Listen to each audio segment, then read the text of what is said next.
Bismillahirrahmanirrahim. Assalamualaikum warahmatullahi wabarakatuh.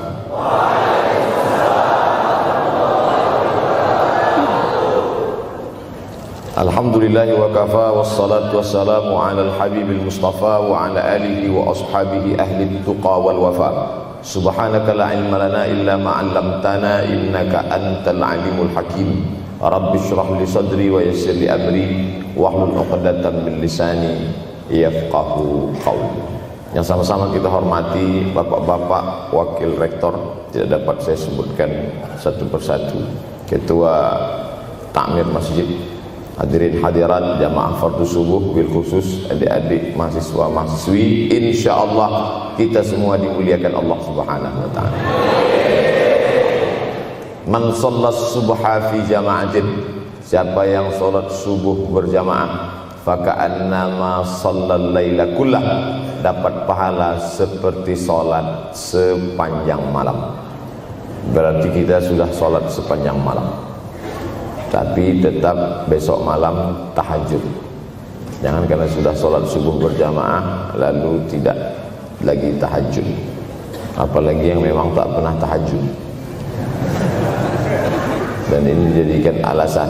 Besok kalau ada orang membangunkan dia, bangun sholat tahajud, man shallas subha fi jama'atin faka'annama shallal laila kullah. Man shalla subha fi jama'atin, siapa yang salat subuh berjamaah, kana fi zimmatillah. Dalam hadis yang lain, siapa yang salat subuh berjamaah, maka sampai petang sampai malam nanti dia akan mendapatkan zimmatillah, tanggungan. Makna tanggungan, dipelihara, dijaga Allah zahir dan batin. Kalaupun dia mati hari itu, matinya dalam istiqamah dan husnul khatimah. Tapi dalam hadis ini cuma 3 ustaz. Idza haddatsa kadzaba, bicara dusta, wa idza wa'ada akhlafa, kalau berjanji ingkar, wa idza tumina khana, kalau diberi amanah berkhianat. Dalam hadis lain, kalau sudah dilihat orang salat subuh berjamaah, insyaallah diselamatkan dari nifaq, kemunafikan dalam hatinya. Munafik diambil dari 3 huruf, nafaqa. Nafaq, tanal, terowongan, 2 pintu, ada pintu masuk, ada pintu keluar, punya 2 wajah, berbeda zahir, berbeda batin. Tapi salah satu tanda adalah pada sholat subuh. Mudah-mudahan Allah menyelamatkan kita dari sifat munafik. Makanya perempuan-perempuan kalau mau dapat suami yang selamat dari munafik, inilah dia pasukan sholat subuh ini. Selesaikan aja dulu 8 semester.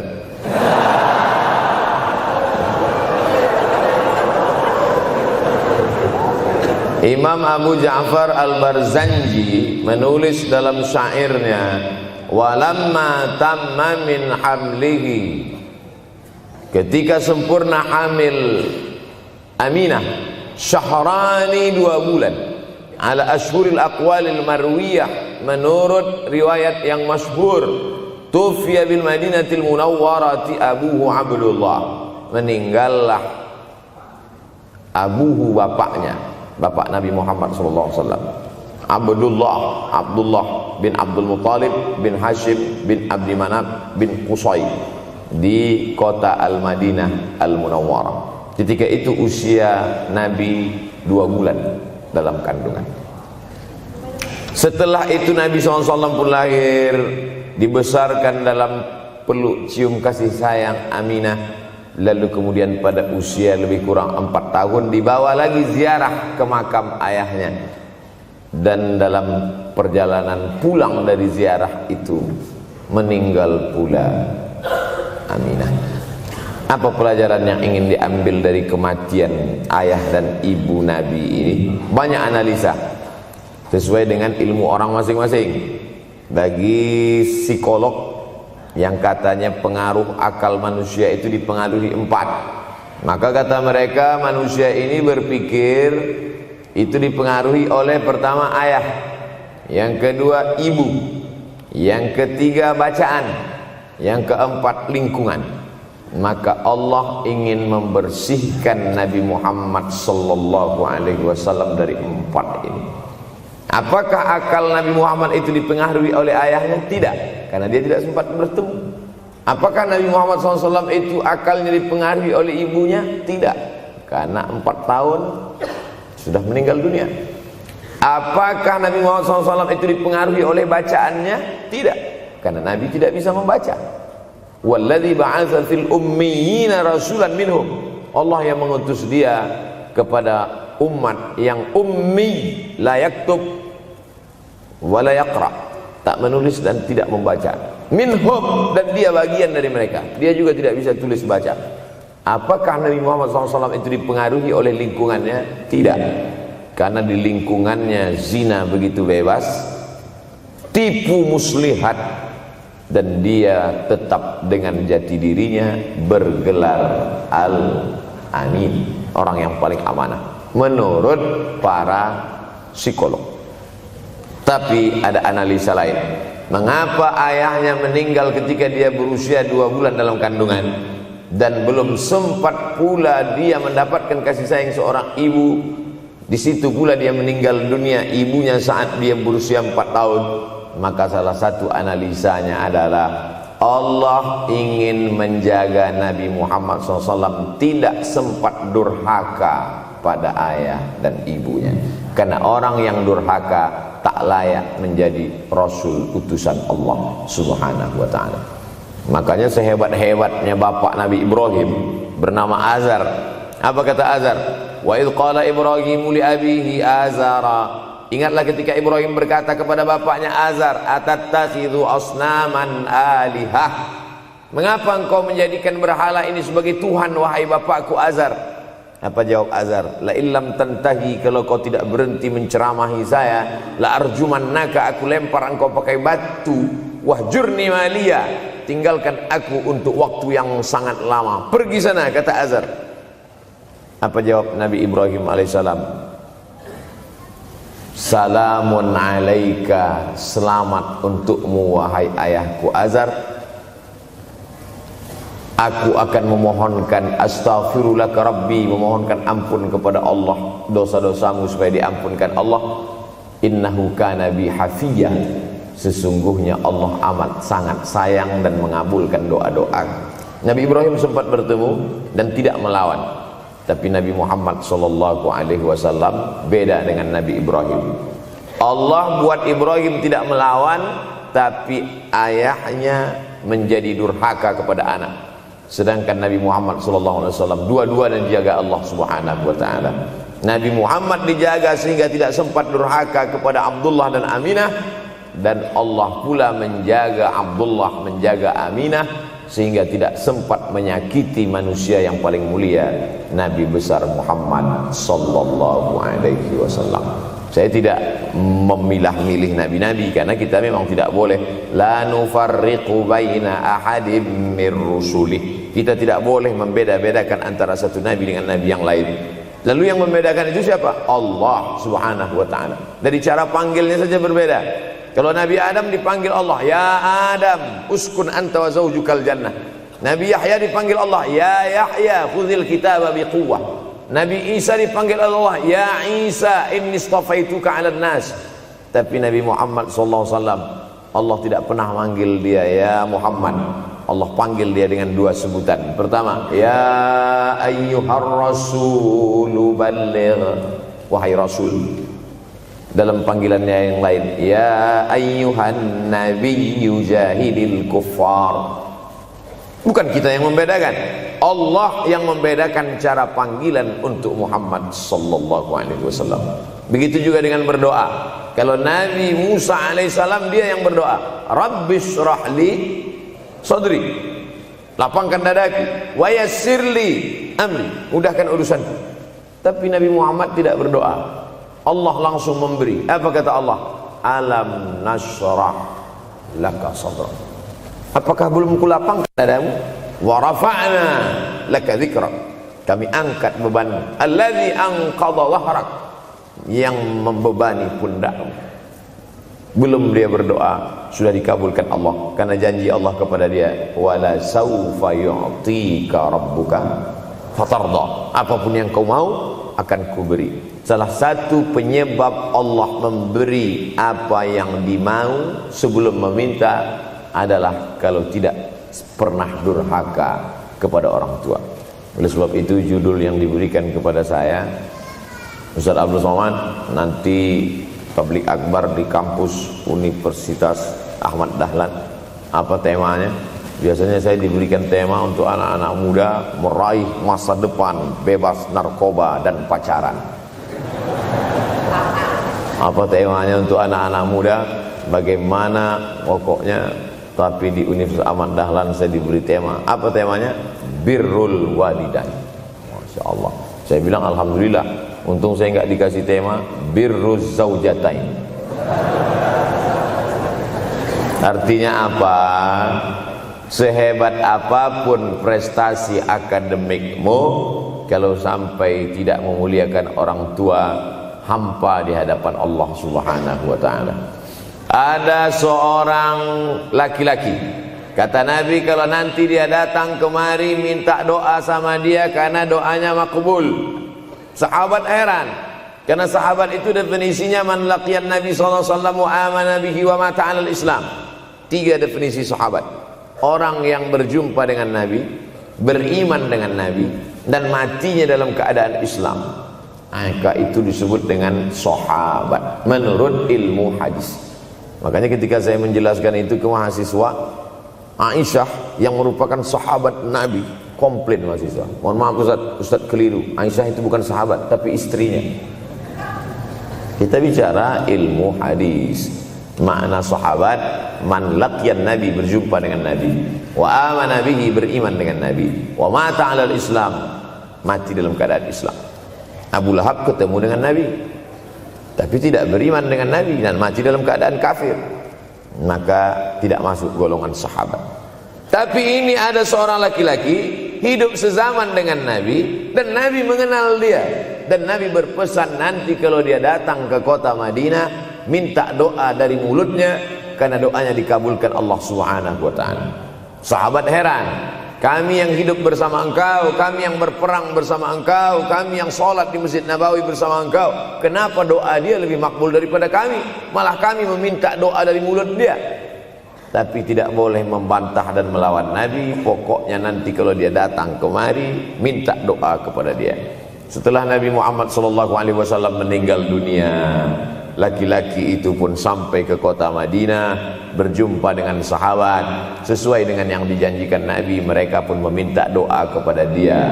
Namanya Uwais Al-Qarni. Makanya Uwais Al-Qarni tidak ada masuk dalam buku biografi sahabat. Kalau mau mencari biografi sahabat Nabi, buka kitab namanya Al-Isabah fi Tamyizis Sahabah, atau baca juga Usudul Ghabah fi Ma'rifatis Sahabah, atau baca juga Al-Isti'ab fi Ma'rifatil Ashab. Itu memang buku biografi isinya sahabat Nabi semua. Sahabat Nabi klasifikasi. Yang pertama, Al-Ashra Al-Mubasysyaruna bil Jannah, 10 sahabat yang dijamin masuk surga. Level kedua, sahabat Nabi yang ikut perang Badar. Berikutnya, sahabat Nabi yang masuk Islam sebelum hijrah. Berikutnya, barulah ujung sahabat Nabi masuk Islamnya setelah hijrah, setelah Islam kuat, barulah dia masuk Islam. Tapi nama Uwais Al-Qarni tidak ada di dalam, karena dia tidak cukup syarat untuk menjadi sahabat, karena dia tidak pernah berjumpa langsung dengan Nabi Muhammad sallallahu alaihi wasallam. Tapi kenapa doanya makbul? Ternyata dia tidak berjumpa dengan Nabi bukan karena dengki, bukan karena musuh, bukan karena tidak beriman. Dia tidak jumpa dengan Nabi, salah satu sebabnya adalah karena dia menjaga ibunya di Yaman. Makkah di tengah, Yaman di bawah, Syam di atas, negeri Syam. Tak ada hubungan dengan negeri paman Syam. Syam di atas, Yaman di bawah, Makkah di tengah. Li'ila fi Quraisy, perjalanan orang Quraisy. Ila fihim rihlatash shita'i was-shaib, perjalanan syita musim dingin, shaif musim panas. Musim dingin mereka ke Yaman, musim panas mereka pergi ke negeri Syam. Kenapa dingin ke Yaman? Karena Yaman ini kalau musim dingin tidak terlampau dingin, salju tidak turun. Kalau pergi ke negeri Syam, salju turun. Palestina, Yordania, Suriah, Lebanon. Suriah, Lebanon ada salju. Maka musim panas Nabi pergi ke negeri Syam, karena kalau musim panas di Yaman panas sekali.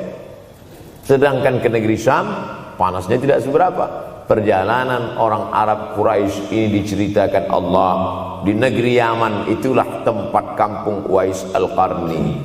Tidak sempat dia berjumpa dengan Nabi, tapi doanya lebih makbul daripada orang-orang yang berada bersama Nabi, karena keutamaan berbakti kepada ibu. Kalau sama ayah boleh ngelawan Pak Ustaz? Enggak juga. Jangan ini nanti dijadikan dalil. Kamu kenapa lawan bapakmu? Ada seorang laki-laki. Ini kadang jamaah pandai motong-motong ceramah saya, hanya untuk mencari pembenaran. Sedangkan kita ngaji ini mau mencari kebenaran. 1000 dalil bagi orang untuk mencari kebenaran, tapi ada 1001 hujjah untuk orang yang suka mencari pembenaran. Nah, jadi kalau saya bicara tentang ibu, sesungguhnya ayah sudah masuk. Karena tanpa ayah kita juga bukan apa-apa dan bukan siapa-siapa, walaupun jatah ayah sepertiga, sedangkan ibu lebih daripada itu. Man ahaqqun nas bi husni suhbati, siapa orang yang paling layak mendapatkan baktiku ya Rasulullah? Ummuka. Summa man, siapa lagi? Ummuka. Summa man, siapa lagi? Ummuka. Summa man, abuka. Itu yang menyusun itu Nabi SAW, bukan saya. Itu makanya ibumu, ibumu, ibumu, bapakmu. Kenapa Nabi 3 kali? Kenapa Nabi menyebut laki-laki 1 kali, perempuan 3 kali? Karena ibumu mengandung, ibumu melahirkan, ibumu menyusukan.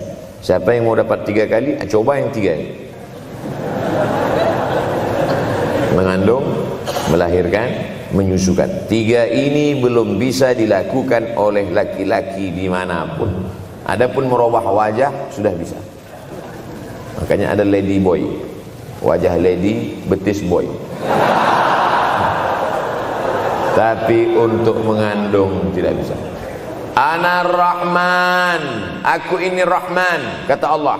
Syaqaqtur rahim wa ja'altu lahu isman min ismi. Aku ciptakan satu makhluk di dalam perut perempuan, maaf, namanya rahim, dari namaku. Ini yang belum bisa dibuat dokter dimanapun di dunia ini, menciptakan rahim, belum bisa. Andai terpecah rekor ini, maka kebanggaan luar biasa bagi LGBT. Tidak bisa, sampai hari kiamat tidak akan bisa, janji Allah. Karena Allah mengatakan dalam hadis qudsi, Ana Rahman ja'altu lahu isman min ismi. Maka ada satu makhluk dalam perut perempuan yang diciptakan, diambil dari Asmaul Husna. Sehebat-hebatnya laki-laki, dari ujung rambut sampai ujung kaki tidak ada di tubuhnya ini yang diambil dari Asmaul Husna, tak ada. Bahwa namanya dari Asmaul Husna ada, Abdus Somad.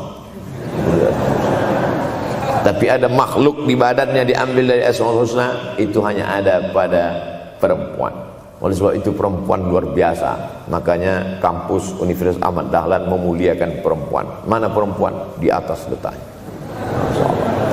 Makanya saya tidak terlalu berani mendongak ke atas. Begitu hebatnya perempuan. Perempuan adalah ibumu, perempuan adalah istrimu, perempuan adalah anakmu, perempuan adalah adikmu. Maka saat engkau memuliakan perempuan, engkau sedang memuliakan 4 aspek dari kehidupan.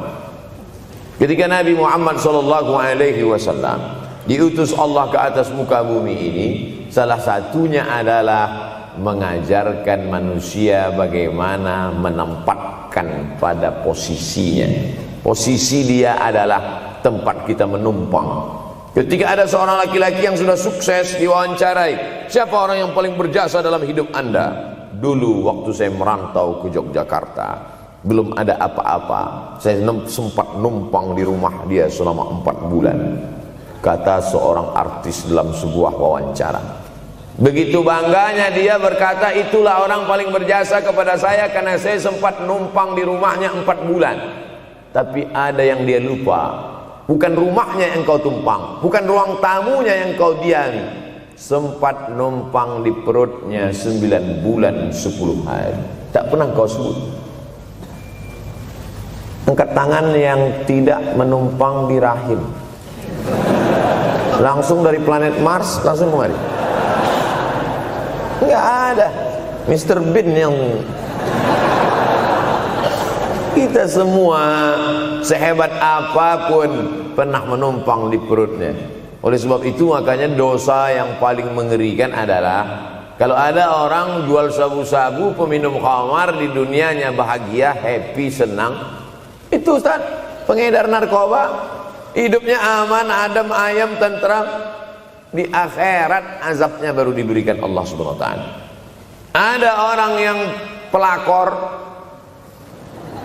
senior, tapi hidupnya di dunia senang-senang saja. Di akhirat nanti azabnya ditunda. Namanya istidraj. Istidraj diambil dari kata daraja, tertunda. Azab yang tertunda. Sudah jadi judul sinetron. Azab yang tertunda. Tapi ada satu perbuatan dosa yang pasti di dunia dirasakan. Apa itu? Durhaka pada orang tua. Orang yang durhaka pada orang tua, di dunia dia tetap dapat, di akhirat dapat sekali lagi. Itu janji Rasulullah SAW. Lama hidup banyak dirasa, jauh berjalan banyak dilihat, lama jadi ustadz banyak yang curhat. Maka tidak 1 2 itu saya lihat dalam kehidupan. Hebat, rezeki banyak melimpah ruah, tapi jauh dari kebahagiaan. Apa sebab? Janji Rasulullah SAW. Orang yang durhaka pada orang tua di dunia sudah dapat, di akhirat dapat lagi. Dapat. Di mana letak keadilan Allah? Kenapa di dunia sudah dapat, di akhirat dapat lagi? Yang di dunia itu baru DP-nya, di akhirat baru kau rasakan cash. Oleh sebab itu jangan pernah melawan pada orang tua. Jangan pernah melawan. Apapun kata dia, jurus menghadapi orang tua ini tidak banyak, 3 saja. Kalau dia marah-marah, kalau dia cerewet, kalau dia ngamuk-ngamuk, pertama diam. Pulang kampung marah aja. Saya bolak-balik kirim uang belanja, kenapa kamu IP-nya 2,0? Diam. Yang kedua, diam. Yang ketiga, diam. Kalau belum bisa membahagiakan, jangan susahkan dia. Kalau belum bisa menunjukkan prestasi, jangan susahkan hatinya. Jangan sampai belum ketemu dengan wajah kita pun dia sudah susah hati. Baru nama kita muncul di HP-nya, kumat darah tingginya. Bunyi handphone dia lihat nama kita di situ, langsung berubah detak jantung. Karena ternyata bukan nama kita di situ dia buat. Siapa? Troublemaker. Oleh sebab itu jangan susahkan orang tua.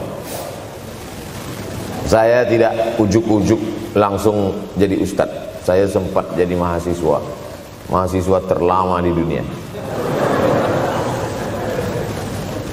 Saya kuliah di Mesir tahun 1998 sampai 2002. 4 September 1998 menginjakkan kaki di Kairo.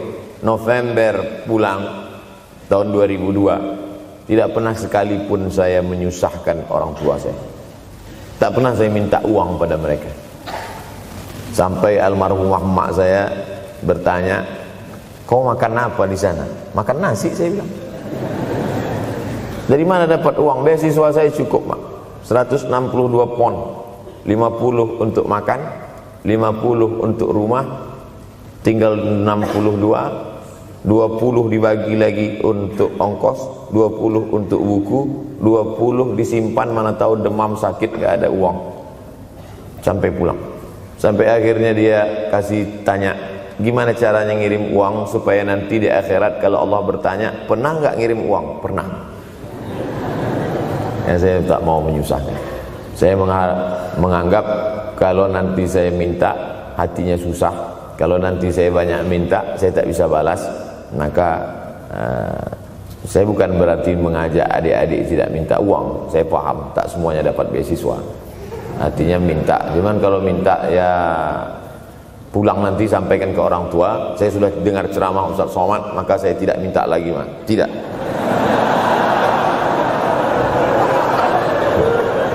Tapi tolong dirapel setahun sekali aja.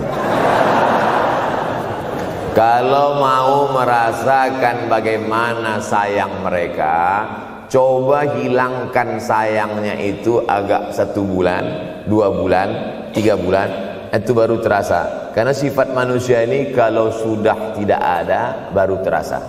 Judul lagu Roma. Kalau dia masih ada di depan mata kita, masih dekat dengan kita, kita merasa dia biasa-biasa saja. Tapi kalau dia sudah tidak lagi ada, itu barulah.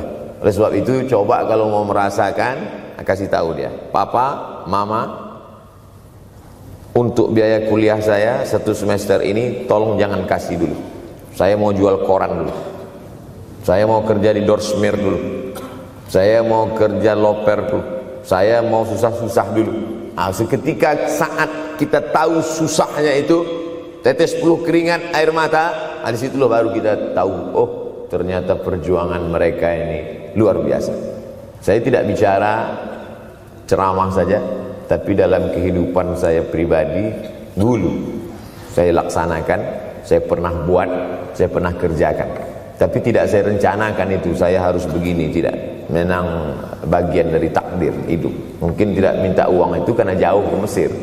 Kalau seandainya dekat, sering juga minta. Nah, memang dikondisikan saya untuk terbang jauh ke Mesir, lalu kemudian setelah jauh itu tidak meminta, tapi kemudian setelah pulang berjumpa, sempat bersama orang tua bulan Maret 2019 kemarin baru meninggal dunia ketika saya sedang ceramah di Madura, Pulau Madura, diundang oleh sahabat saya, kakak kelas di Mesir dulu, Dr. Fauzi Tijani. Dan pagi itu rencananya mau ziarah ke makam Kiai Khalil di Pulau Madura. Begitu mau ziarah langsung dapat SMS segera pulang karena orang tua meninggal dunia. Akhirnya saya langsung ke airport Surabaya dan langsung pulang. Sebelum malam sudah tiba pemakaman. Artinya apa? Penyesalan panjang kenapa tidak mencium tangan orang tua, kenapa tidak. Karena saya pikir masih lama ya. Nah, ini satu kekeliruan. Di mana-mana selalu saya sampaikan, jangan pernah berpikir usianya masih lama walaupun dia sehat. Karena sehat walafiat, tidak ada kurang satu apapun. Masih lama. Ternyata apa yang terjadi? Berangkat hari Sabtu, hari Ahad tausiah, hari Senin pagi, tanpa sebab, tanpa penyakit. Oleh sebab itu kalau masih hidup orang tuamu di rumah, pulang. Tapi jangan ini jadikan alasan. Besok enggak masuk kelas, kemana? Pulang semua.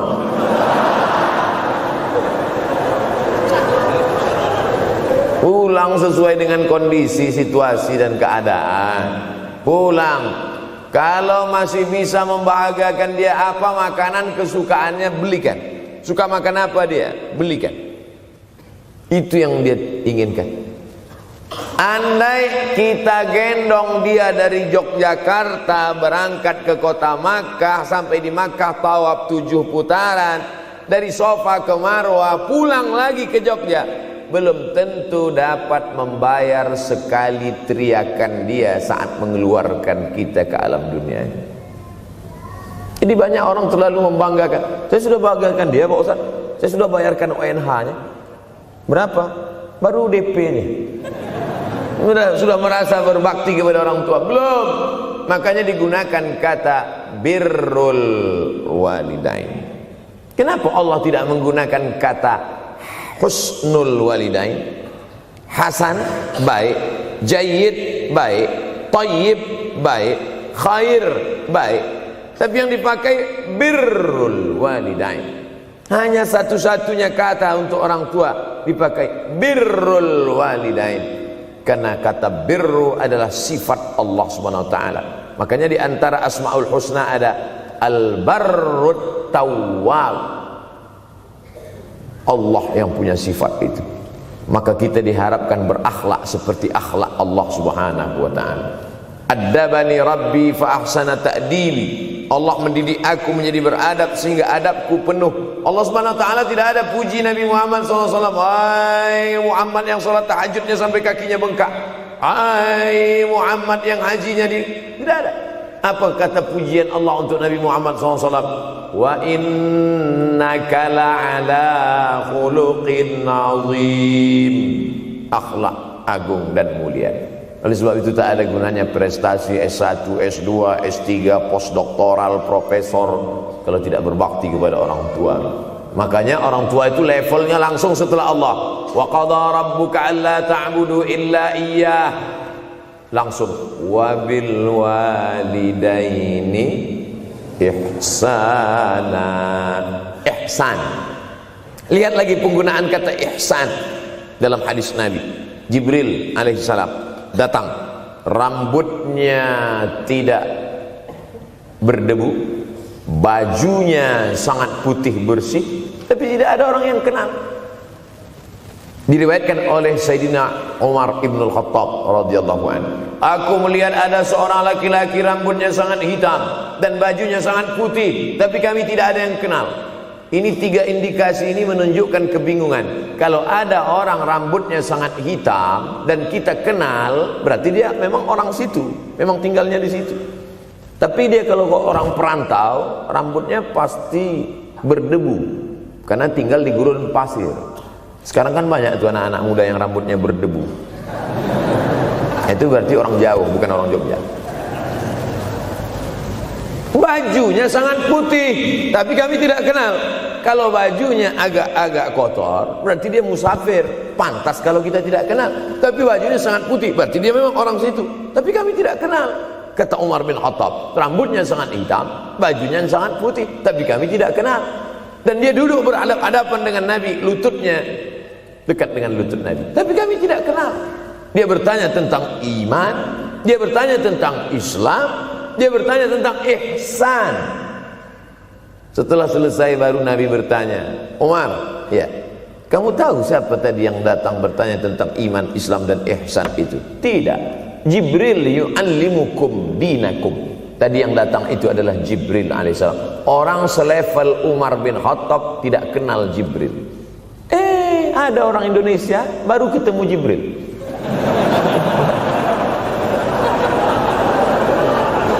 Umar bin Khattab kalau lewat di suatu jalan, kalau Umar bin Khattab lewat jalan Sudirman, maka setan lari ke jalan lain.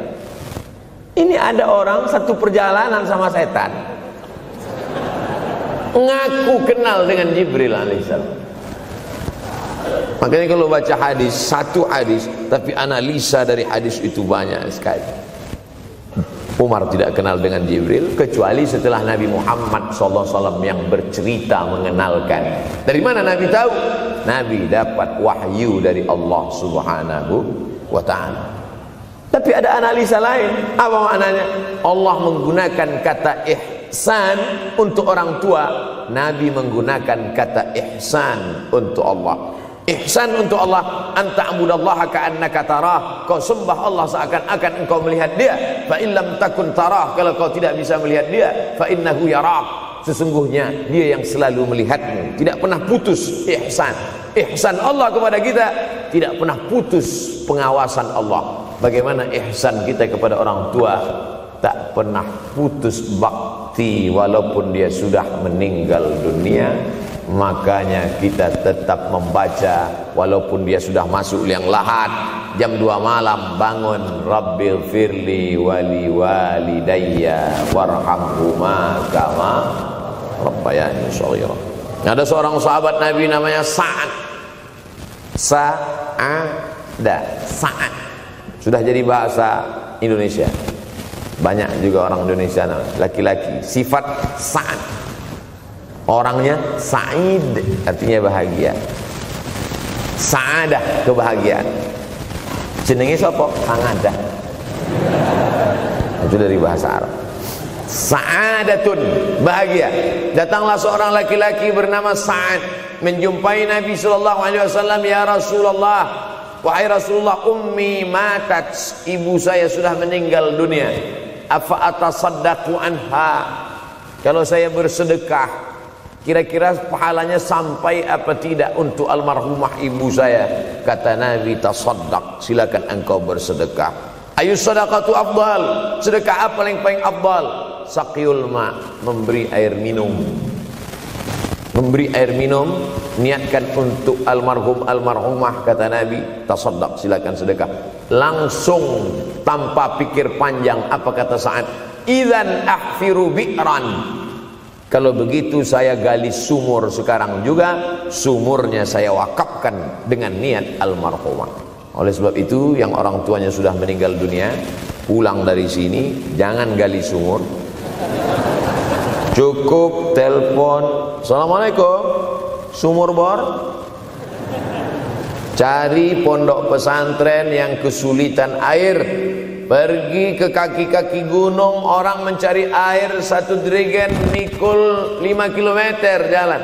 Di situ tempat minum lembu, kerbau, di situ juga mereka mengambil air. Cari, galikan, mengalir air sumur untuk mereka, mengalir pula sampai ke liang lahatnya. Itu bakti kita.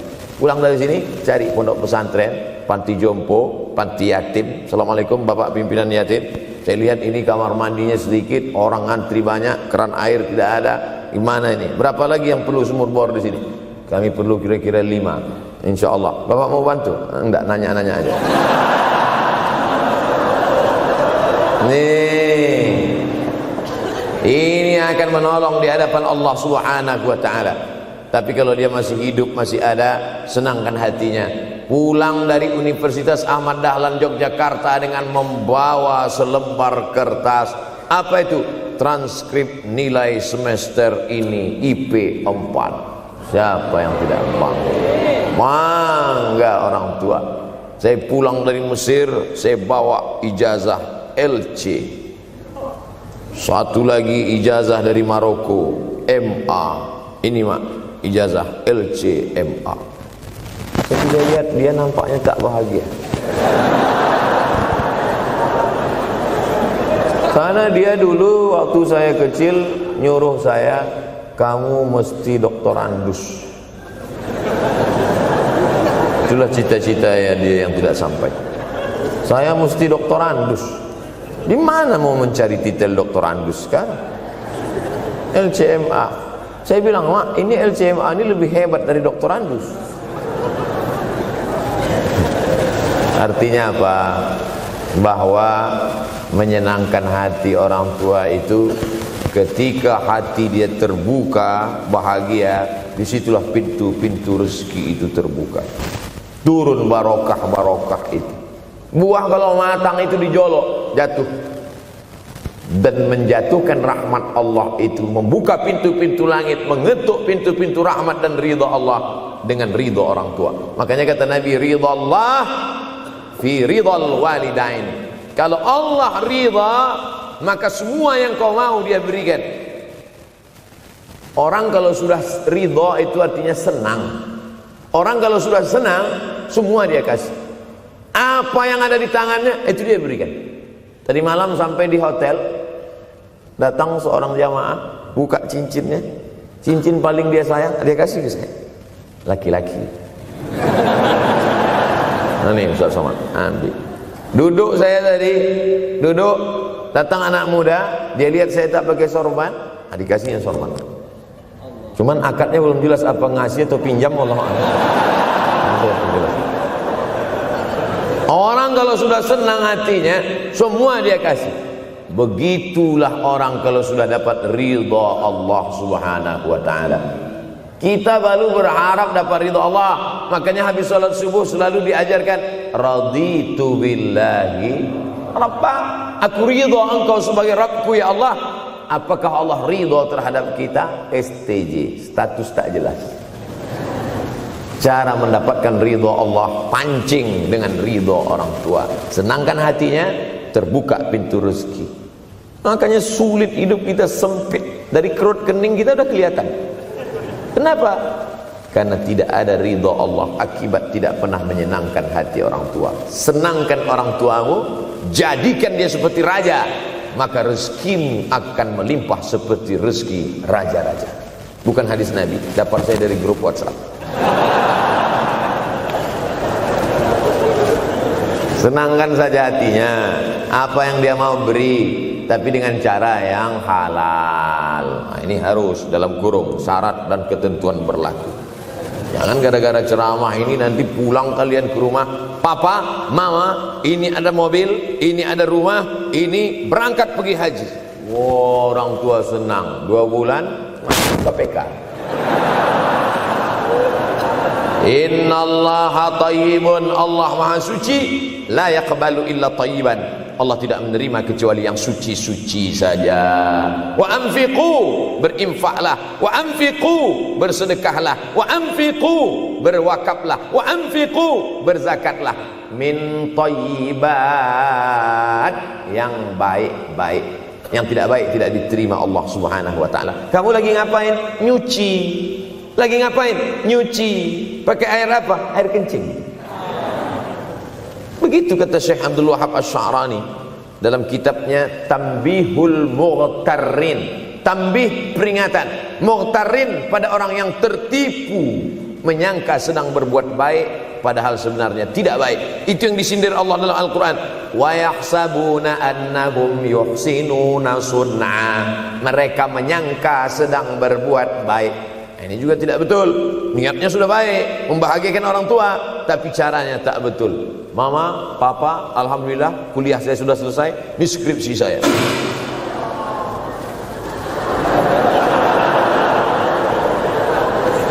Masya Allah. Bayangkan kalau kiamat tiba-tiba terjadi.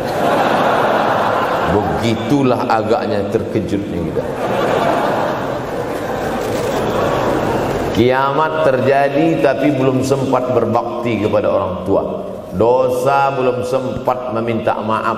Silap dan salah berapa kali kita kencing di kainnya yang bersih. Berapa kali dia tidak jadi tahajud gara-gara kita menangis dari Isya sampai subuh. Pakai pengawet nangisnya. Tapi kita tak pernah sadar itu. Kita menganggap kita di dunia ini dibesarkan angin. Kita menganggap kita ini bangsawan, bangsa yang hidup di awan. Berapa kali dia tidak jadi sholat duha gara-gara kita kencing. Berapa kali nasi yang sudah mau disuap masuk ke mulutnya tak jadi. Bahkan dia tidak makan sama sekali. Dan berapa kali makanan dia belikan hanya untuk susu, hanya untuk menyenangkan kita. Pernah kita balas. Dan dia tidak pernah minta balas itu. Oleh sebab itu siapa yang mengingatkan? Abdul Somad diberikan judul berat ini. Judul yang paling berat ceramah tentang orang tua, tentang ibu, tentang ayah. Jarang saya mau menerima judul-judul pengajian. Ini pun dikasih tahu setelah sampai di sini. Maka saya belok-belokkan dikit. Ini air mata udah mau menetes, belokkan lagi. Nanti kalau saya nangis di sini, siapa yang ceramah kalau saya nangis? Oleh sebab itu maka yang orang tuanya masih ada, beruntung dan bertua, bawakan dia rumah makan. Ada sahabat saya namanya Ustadz Lukman di Pontianak. Pontianak, bukan Kuntilanak. Mereka punya program namanya Bawa Ibu ke Rumah Makan. Keren nama programnya. Bawa orang tua ke rumah makan. Nanti hari libur adik-adik anak-anakku sekalian libur, bawa ayah bawa ibu ke rumah makan. Ketika Ustadz Lukman cerita itu ke saya, Ustadz Somad, kita punya program baru nih. Apa nama programnya Ustadz? Bawa ibu ke rumah makan. Alhamdulillah Ustadz Lukman, seluruh rumah makan di Pekanbaru tempat tinggal saya itu semua sudah saya bawa emak almarhumah saya. Saya bawa sup tunjang, saya bawa rendang, saya bawa goreng ayam, saya bawa goreng puyuh, saya bawa. Cuman ada rumah makan ular sawah itu yang tak saya bawa singgah. Lain dari itu sudah saya bawa. Tak ada penyesalan dalam hati. senangkan hatinya. Apa pakaian yang dia suka? Orang tua itu tidak minta yang besar, asal ada saja. Pulang dari Yogyakarta sampai ke rumah, ini tadi ada nampak sedikit tanda terkenang. Kalau banyak makan sendiri. Ketika dia senang melihat itu, bahagia hatinya, nampak senyum di tepi bibirnya, pada saat itulah rahmat Allah terbuka. Pada saat itulah ridha Allah datang. Mengapa sulit mencari pekerjaan? Mengapa payah mencari penghidupan? Salah satu yang mempersempit ridha Allah itu adalah karena tidak berbakti kepada orang tua.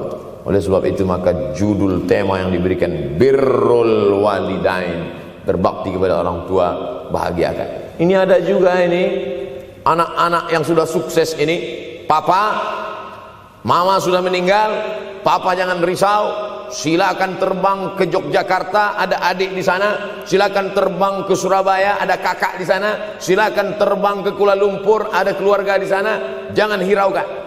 Kata bapaknya, kalian terbangku saja kalian pikirkan, kemana aku hinggap tak kalian pikirkan. Ada sebagian orang ketika ibunya meninggal dunia, marah dia, mengamuk dia anggap kebahagiaan itu sudah hilang, padahal membahagiakan orang tua dua-dua adalah tanggung jawab kita. Kalau dua-duanya sudah tidak ada Pak Ustadz, masih ada keluarga. Ada keluarga. Al-khalah bimasabatil saudara ibu, kakak ibu, adik ibu, sama seperti ibu. Sambung lagi silaturahim, buat dia senang, buat dia bahagia. Man ahabba yubsatalahu fi rizqihi, siapa yang mau lapang rezekinya, wa yunsa'alahu fi asarihi, dipanjangkan umurnya, falyasil rahimahu, hendaklah dia menyambung tali silaturahim. Saya ceramah di satu kota. Sampai di kota itu saya melihat rumah besar, megah, mewah, seperti istana. Cuman saya segan mau nanya, nggak mungkin saya tanya, Pak, ini hasil dari apa? Saya tengok, saya ngangguk. Kawan-kawan saya yang ikut di situ seperti ngelihat kucing semuanya. Mantap. Setelah duduk, makan, habis makan, minum, habis itu Sohibul Bait yang punya rumah pun cerita, Ustadz Abdul Somad, iya Pak, dulu ini hanya bambu-bambu yang dikasih daun, yang dikasih terpal. Tempat apa Pak? Tempat ibu saya buat pengajian. Setiap tahun dibuat begitu. Pasang tiang-tiang kayu, pasang terpal, daun-daun, pengajian ramai. Sampai akhirnya saya berkata, Bu, pengajian kita hentikan saja, stop. Saya tidak sanggup lagi pasang tenda, pasang terpal ini. Tapi akhirnya apa kata ibu saya? Nanti setelah saya tidak ada, pengajian ini terus kamu buat. Allah bukakan pintu rezeki Ustaz Somad. Inilah yang terjadi sekarang. Saya belikan orang tua saya itu rantai, saya belikan gelang, saya belikan cincin. Bulan depan saya datang, sudah nggak ada lagi. Mana gelangnya Mak? Nggak ada. Mana rantainya Mak? Nggak ada. Mana cincinnya? Nggak ada. Kemana? Itu kan emas mahal. Sudah saya jual. Untuk apa? Untuk bersedekah ke fakir miskin. Rupanya gelangnya, rantainya itu habis dia berikan sedekah fakir miskin. Tobatkah si bapak untuk berbakti? Tidak. Bulan depan dia belikan lagi. Sampai akhirnya diberikan Allah balasan melimpah ruah. Ternyata ini rahasia dari keberhasilan hidup, karena menyenangkan hati orang tua. Saya tak sebut nama, saya tak sebut lokasi, tapi yang mau berkunjung nanti saya kasih lokasi tepatnya. Saya kasihkan nanti alamat dari Google, saya kasih, supaya melihat secara nyata. Kalaulah rezeki itu hanya diberikan kepada orang yang bersungguh-sungguh, pergi pagi pulang petang, peras keringat banting tulang, maka tentu yang kaya itu adalah sapi yang membajak dari pagi sampai sore. Kalaulah kekayaan, keberhasilan itu diberikan yang paling pandai memanjat, maka tentu yang kaya itu monyet. Tapi Allah berikan kepada siapa yang dia ridhai. Dan penyebab ridha Allah itu adalah karena orang tua yang senang hatinya. Yang sempat durhaka, tidak sempat minta maaf, meninggal dunia dia sudah, apa boleh buat? Kau sudah booking seat di neraka. Yang sudah sempat durhaka, tidak sempat minta maaf, meninggal dunia gara-gara dia pecandu narkoba, pemabuk, pezina, mati orang tua dalam keadaan susah. Berapa kali saya ketemu ibu-ibu selesai pengajian, pergi saya ke tempat parkir, ibu tua 70 tahun menangis. Ibu nangis kenapa bu? Anak saya Pak Ustadz. Kenapa dia? Disuruhnya saya jual tanah. Mama jual tanah. Untuk apa mama megang tanah? Udah tua aja pun jual. Mestinya anak itu yang menyenangkan hatinya di hari tuanya, bukan malah menyuruh jual tanahnya. Jual tanah supaya dia bisa bangun rumah, jual tanah supaya dia bisa menyekolahkan anak-anaknya. Na'udzubillah. Sudahlah tidak membahagiakan, malah menyusahkan. Ustaz, anak saya nyuruh saya jual tanah saya supaya dia senang, supaya dia dapat duit. Gimana nih Pak Ustaz? Mungkin si ibu berharap saya menjawab, ibu sabar aja ya bu, sabar ya. Ibu salah tanya bu. Kalau mau sabar cari ustadz lain, ada spesialis sabar, bukan saya. Begitu dia kasih tahu, anak saya maksa saya jual tanah saya, Pak Ustadz gimana? Mana alamat rumah anaknya? Mana? Saya mau datang. Mana? Anak durhaka, neraka jahanam tempat kau.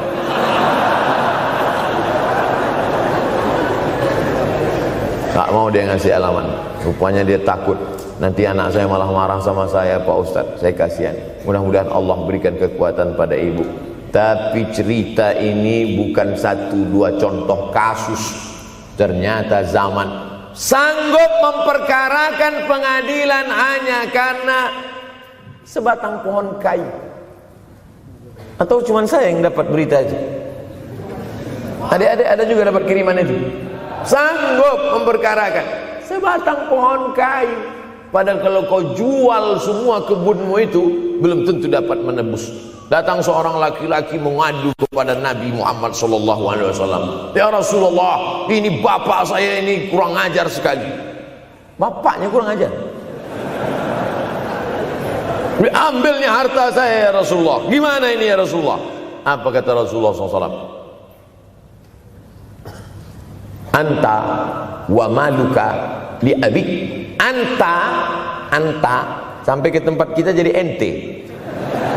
Anta wa maluka, ente, harta ente, li abik, punya bapakmu.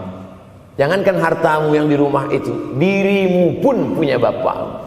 Nabi membela, seolah-olah Nabi berkata, apa yang diambil itu belum ada apa-apanya dibandingkan melepuh kulitnya untuk memberikan engkau sesuap makanan yang halalan thayyibah. Orang yang durhaka pada orang tuanya, insya Allah anaknya juga akan durhaka kepada dia. Oleh sebab itu maka jangan pernah durhaka. Kalau sempat durhaka lalu kemudian meninggal dunia dia Pak Ustadz, sudah meninggal pun tetap masih bisa berbakti. Pertama dengan doa, kedua dengan sodakoh. Kalau kebetulan rezeki banyak sodakoh. Kalau tidak ada rezeki melimpah, doa. Bangun malam, Rabbi firli wali walidayya warhamhuma kama Rabbi firli, ya Tuhanku ampunkan aku, wali walidayya, ibu dan ayahku, warhamhuma, sayangi mereka berdua, kama, sebagaimana Rabbayani shaghira, sebagaimana mereka mendidik aku. Coba kita lihat susunan kalimatnya, seperti ada kekeliruan kalimat. Na'udzubillah, mana mungkin kalimat Allah keliru. Allah ingin menegur kita, sayangi mereka sebagaimana mereka mendidik aku. Mestinya kalimatnya kan tidak begitu. Sayangi mereka sebagaimana mereka menyayangi aku. Tapi ternyata sayang belum tentu mendidik. Tapi mendidik pasti sayang. Karena bunyi kalimatnya, sebagaimana mereka mendidik aku. Jadi banyak juga anak-anak ini tidak sayang karena salah didik. Disangka sayang itu dengan ngasih motor, disangka sayang itu dengan ngasih gadget, disangka sayang itu dengan ngasih transfer uang yang berlebihan. Belum tentu sayang. Dulu ada insinyur arsitek yang membangun salah satu rumah keluarga saya. Kuliahnya di Jogja. Cerita dia, dulu saya kuliah di Jogja, Ustadz Abdul Somad, insinyur. Terus teman kami sakit di kos-kosan. Kami bingung mau nelpon siapa. Akhirnya datang mobil mewah, parkir polisi, tentara, ramai. Barulah kami tahu rupanya dia anak menteri. Jadi sayang orang tua itu bukan mesti dibelikannya apartemen, dibelikannya mobil, belum tentu. Boleh jadi itu justru menjerumuskan anak. Diberikan apartemen, diberikan mobil mewah. Habis 2 bulan kena virus HIV AIDS.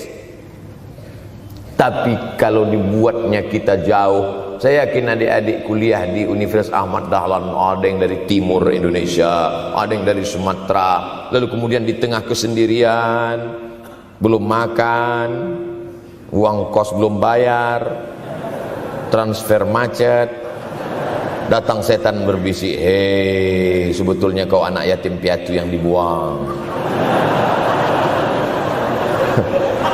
Bukan, orang tuamu bukan tidak sayang, dia hanya sedang ingin mendidik supaya engkau menjadi anak yang mandiri. Maka nanti kalau sedang duduk termenung gitu, tiba-tiba datang bisikan, pergilah cari jembatan, terjunlah. Maka saat itu katakan dalam hatimu, lawan, hei setan. Orang tuaku sayang kepadaku, dia hanya ingin supaya aku mandiri. Ada orang tua yang salah didik kepada anak-anak, sampai mengikat tali sepatu pun anak tidak pandai. Baru mau mengikat tali sepatu, sudah diikatkan. Baru mau makan, sudah disuapkan. Akhirnya anak tidak punya keberanian untuk hidup. Harta dia punya, uang dia punya, materi dia ada, satu yang dia tidak punya, tidak ada mental.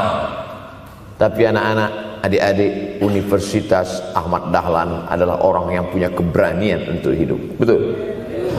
Yang di hadapan saya ini, siapa yang tidak punya keberanian hidup? Ini yang jam 5:30 masih belum hidup lagi. Ada ini tidak punya keberanian untuk hidup, hidupnya terlambat.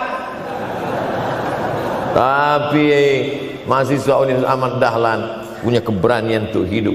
Bahkan mungkin dia lebih dulu hidup daripada saya. Lebih dulu bangun dia tadi. Alhamdulillahillazi ahyana ba'da ma amatana wa ilaihin nusyur. Tengok jam.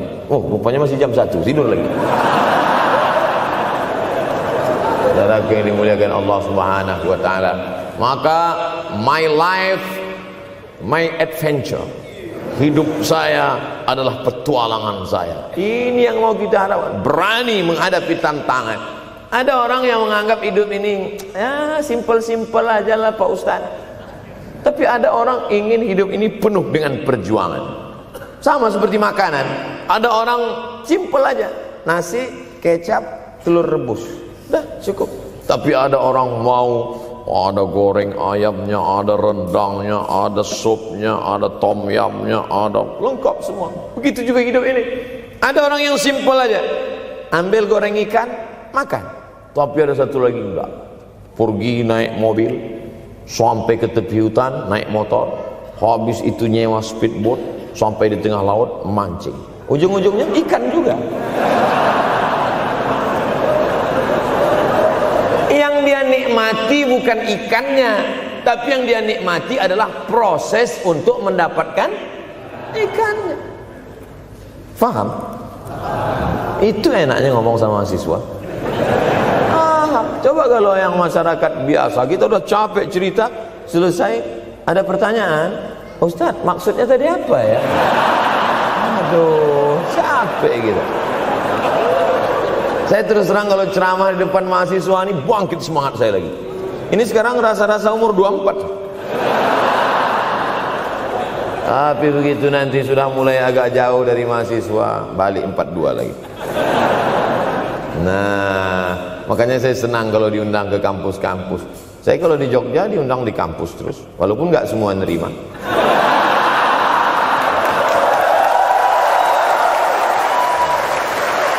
Saudara yang dimuliakan Allah Subhanahu wa taala, maka kita harus sering-sering bersama. Apa ini takbir? Takbir itu ngusir setan. Tadi saya ceramah jam 4:30. Sekarang sudah jam 5:30 Artinya saya sudah ceramah 70 menit. Ini sudah keluar dari kode etik. Karena di mana-mana saya ceramah 60 menit. Kenapa bisa Ustaz Somad ceramah 70 menit di Universitas Ahmad Dahlan ini? Kenapa? Semangat. Semangat yang membuat kita. Padahal berdiri lagi. Tahan, belum sarapan lagi. Tahan. Artinya apa? Yang membuat kita kuat itu bukan materi, bukan makanan, tapi semangat. Maka jangan sempat kehilangan semangat. Bangkitkan semangat. Semangat terus.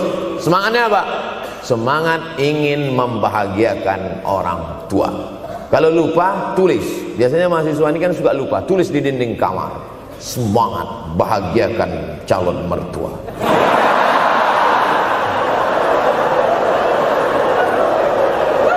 Nanti teman kos-kosan datang ngelihat, loh, kata Ustaz Somad kan orang tua, kenapa ente buat mertua?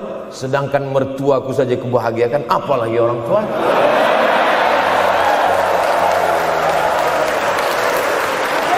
Begitu hebatnya. Cuman kadangnya kita hanya mendapat ini hanya di sinetron-sinetron saja. Real nyatanya di mana? Datanglah ke Universitas Ahmad Dahlan. Jadi hidup ini harus ada target yang mau dicapai. Banyak orang targetnya nggak benar. Saya ingin menjadi orang yang punya kepribadian, Pak Ustadz. Rumah pribadi, mobil pribadi. Target bahagiakan orang tua. Gaji pertama kalau kerja nanti umroh. Gitu, Ma, doakan nanti kalau aku kerja insya Allah gaji pertama nanti memberangkatkan umroh.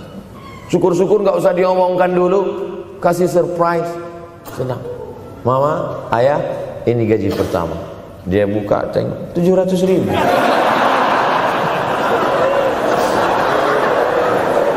Menangis dia menerima gaji pertama itu, bukan karena harunya sikit. Gitu dia buka amplop, oh kok setitik loh. Haru dia. Kenapa setiap mendapat hadiah dari anak, orang tua selalu meneteskan air mata? Karena kita tidak pernah besar dalam pandangan matanya.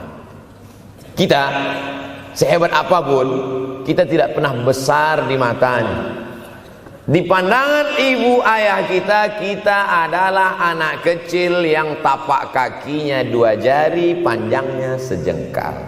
Maka jangan pernah ceramahi orang tuamu. Jangan mentang-mentang sudah mahasiswa pulang, ayah sini, mama sini, duduk. Assalamualaikum. Bisa. Karena kita tidak pernah besar di mata orang tua. Kita tetap kecil.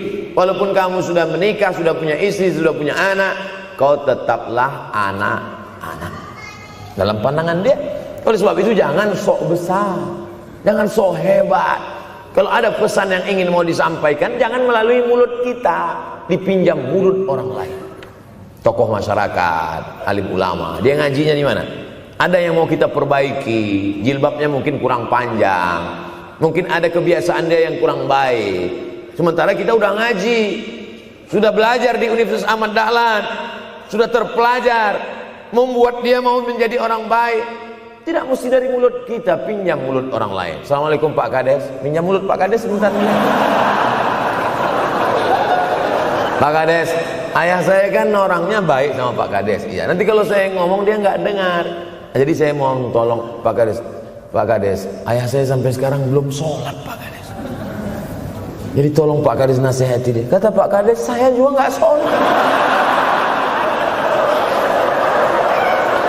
Hancur dunia persilatan. Oleh sebab itu senangkan Ini banyak anak-anak yang udah ngaji, yang udah aktivis masjid, merasa ingin orang tuanya baik, dia sendiri menceramahi, nggak ketemu, nggak connect dia. Ayah sini, orang yang tidak sholat neraka jahanam tempatnya.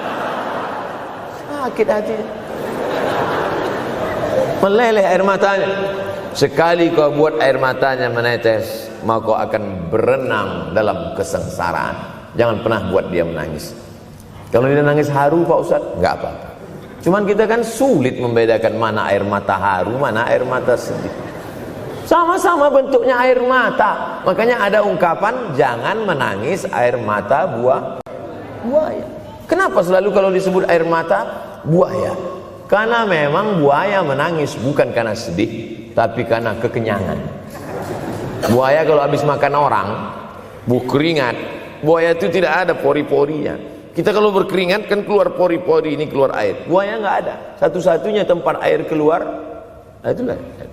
Makanya menangis buaya, keluar air mata buaya. Maka jangan sampai kita nangis karena kekenyangan. Haru dia melihat pemberian kita. Di saat itu menetes air matanya, berdoa, dia memanjatkan doa, mengetuk pintu-pintu langit, terbuka. Masya Allah. Pantasan doa mahasiswa Universitas Ahmad Dahlan kabul, rupanya pintu terbuka. Doa kepada Allah Subhanahu wa taala. Kadang-kadang kita merasa doa kita yang dikabulkan Allah, kadang-kadang kita merasa sok hebat. Setelah dia meninggal dunia, barulah kita sadar rupanya selama ini kita hanya menumpang doa. Numpang, bukan doa kita yang dikabulkan Allah ternyata, tapi doa dia. Tapi dia tidak pernah cerita itu, dia nggak pernah ngomong. Apa pernah dia panggil kita, sini sebentar, aku sudah capek doain itu. Pernah dia bilang itu. Dia cukup mengadu tengah malam, ya Allah, anakku ini jadikan dia berhasil kuliahnya, ya Allah. Sudah hampir 14 semester nggak selesai-selesai. Dia mengadu kepada Allah Subhanahu wa taala. Ma, aku susah ini sekarang. Susah kenapa? Skripsiku ditolak terus. Pembimbing kemarin itu mempersulit terus. Berdoa dia tengah malam, ya Allah, lapangkan hati pembimbing itu supaya anakku cepat, ya Allah. Kalau enggak, matikan dia, ya Allah. Kabul, 2 hari setelah itu meninggal. Tapi kita tidak bisa request. Oleh sebab itu maka banyak-banyak dekatkan kepada orang tua, senangkan. Saya ceramah di Malaysia, dibawa jamaah ke mall. Ustaz Samad, esok kita tak ada tazkirah, tak ada tausiah. Kita nak pusing-pusing. Pusing-pusing maksudnya mutar-mutar. Pergilah kami ke mall. Sampai di lantai atas saya lihat anak-anak muda nyuapin orang tua. Ada restoran mahal, mewah. Itu kabarnya kalau mampir di restoran itu, makan, itu banyak yang nangis melihat harganya.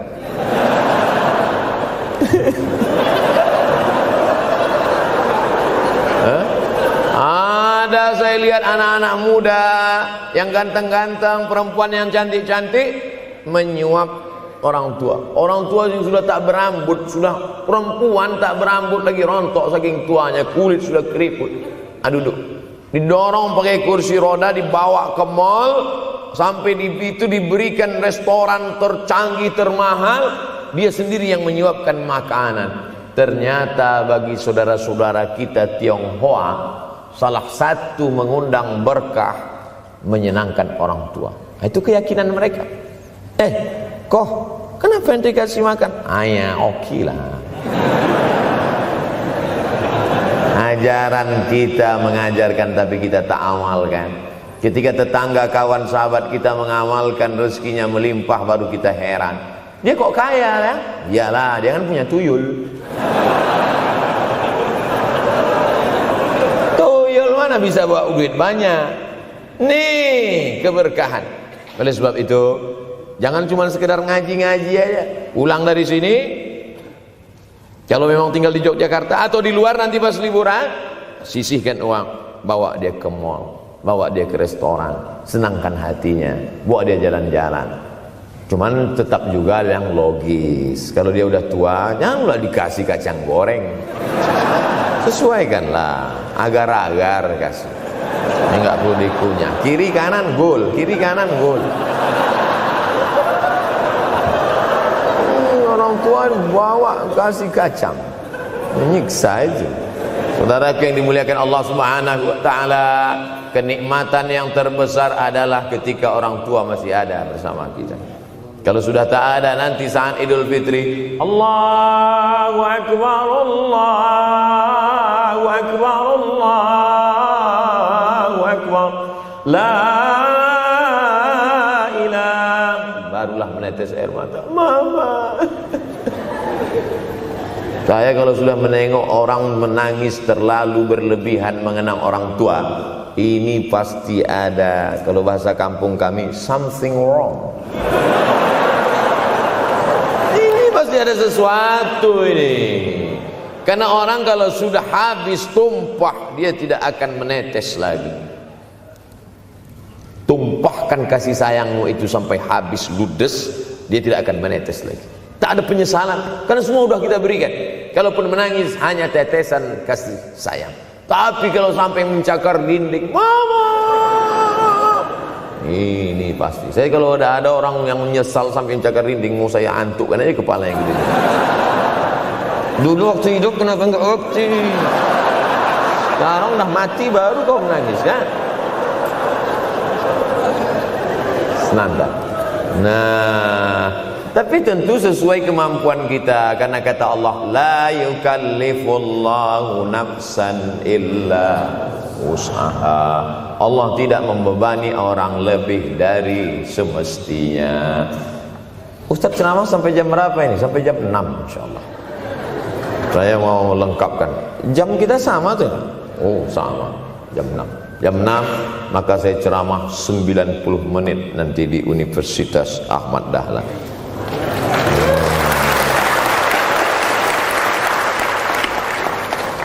Berceramah di Universitas Ahmad Dahlan merupakan suatu kebanggaan bagi Abdul Somad. Kenapa begitu? Saya pengagum Kiai Haji Ahmad Dahlan, termasuk ulama yang saya kagumi. Lalu kemudian apa kekaguman di antara kekaguman Ustadz terhadap Kiai Haji Ahmad Dahlan? Beliau punya keberanian untuk melawan arus TBC, tahayul, bid'ah, coerafat. Dia berani melawan itu. Dan akhirnya, dan beliau tidak membangun ketokohan. Tidak yang dibangkitkan itu Ahmad Dahlannya, tapi yang dibangkitkan itu metodenya. Yang dibangun itu relnya. Sehingga nanti kalau kereta apinya lapuk, tetap akan ada kereta api baru yang lewat di rel ini. Ini yang dibangun. Dan akhirnya sampai hari ini saya sedang berada di hadapan kereta api yang baru. Ada Thomas.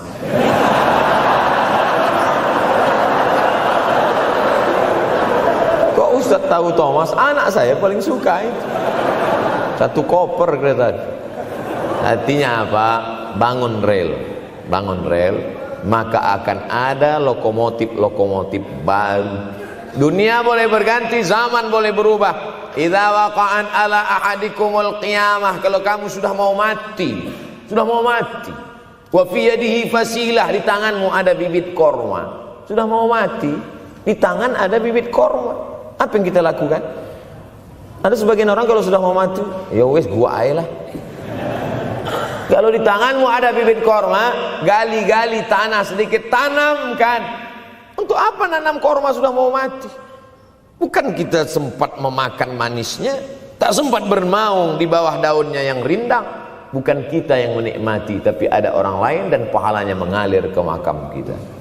28.000 ibadah mengalir ke makam Kiai Haji Ahmad Dahlan. Angka 28.000 itu dari mana Pak Ustaz? Angka mahasiswa Universitas Ahmad Dahlan. Ustaz tahu dari mana? Ya makanya kalau orang ngomong tuh dengar. Makanya saya kalau diundang ceramah, Ustaz nanti sebelum ceramah kita ada acara makan dulu. Iya, selama itu saya diam aja. ngumpul-ngumpulkan bahan. Jangan pernah melihat modal materi, tapi kuatkan usaha dan tawakal. Nih, bantuan cuma 6 miliar, tapi ternyata keperluannya berapa? 126 miliar. Tapi buktinya jadi masjid yang besar. Kalau diikutkan modal, mana mungkin cukup? Maka begitu juga dalam menatap hidup ke depan. Kamu kenapa belum juga nikah? Modalnya besar Pak Ustaz. Terus gimana? Nunggu yang gratisan aja lah.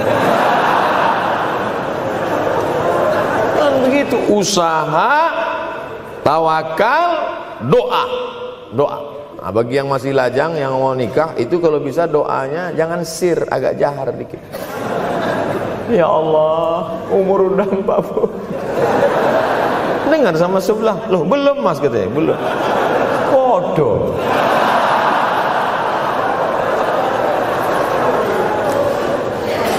Kira-kira rezeki itu Allah yang ngatur atau kita yang ngatur? Allah. Makanya di antara Asmaul Husna Ar-Razzaq, yang maha memberi rezeki.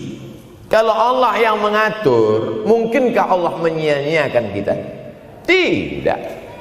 Cicak di dinding, semua tahu, karena dari kecil kita memang sudah diajari lagu cicak. Cicak, cicak di dinding. Ada nggak pernah yang dinyanyikan lagu kadal? Ada. Kenapa mesti cicak? Coba tanya ibu kita yang dulu nyanyikan. Mama, kenapa cicak, Ma? Karena kalau buaya terlalu gede, nak. Kenapa cicak? Dia sedang mengajarkan kita bagaimana cicak dengan segenap kelemahannya. Cicak itu binatang yang lemah, hidupnya aja sungsang. Kita selalu berlawanan dengan cicak. Yang kata kita di atas, kata cicak di bawah. Tapi makanan cicak luar biasa. Apa makanan cicak? Helikopter, nyamuk. Cicak tidak bisa menggunakan tangannya, karena kalau dia pakai tangannya jatuh.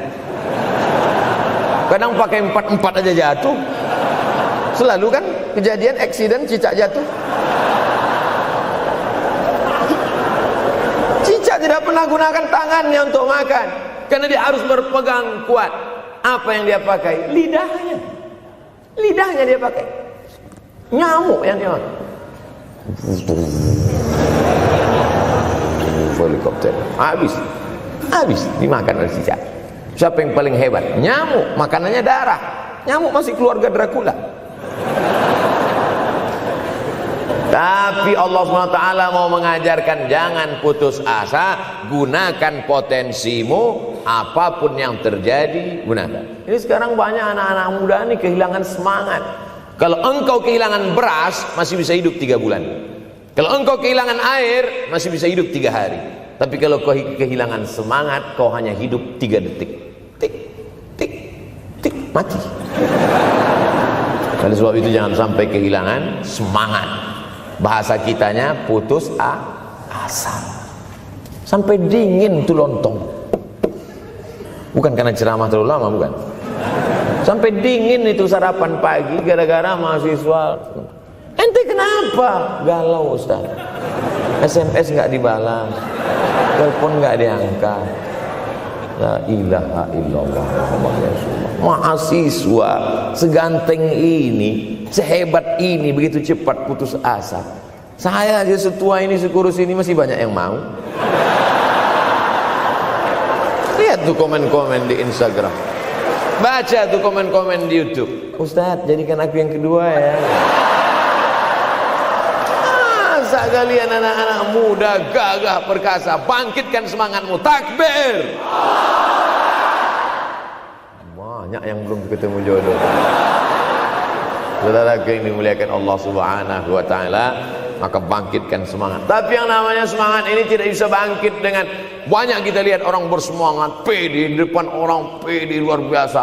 Dia kok pede sekali? Pakai sandal. Banyak juga yang semangat, pede luar biasa, rupanya pakai jimat. Kita pede kita bukan karena sabu-sabu, bukan karena narkoba. Pede kita karena kita sudah serahkan semuanya pada Allah. Inna sholati wa nusuki wa mahyaya wa mamati lillah. At-tahiyatul mubarakatun sholawatun thayyibatun lillah. Tapi tetap satu. Jangan nanti mentang-mentang udah dengar ceramah saya at-tahiyatul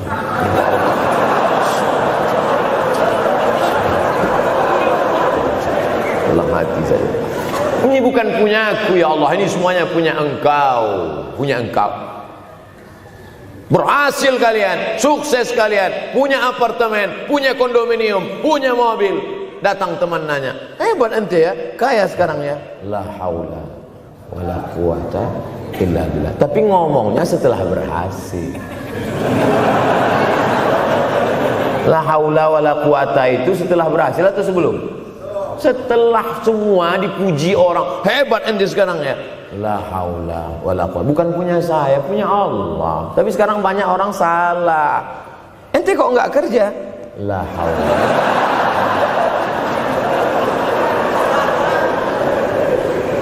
La haula wala quwwata illa billah. Subhanallah, masya Allah, tabarakallah. Menunjukkan manusia lemah, tak punya apa-apa. Dia ingin berkata, ini hanyalah punya Allah. Begitu juga dengan acara ini.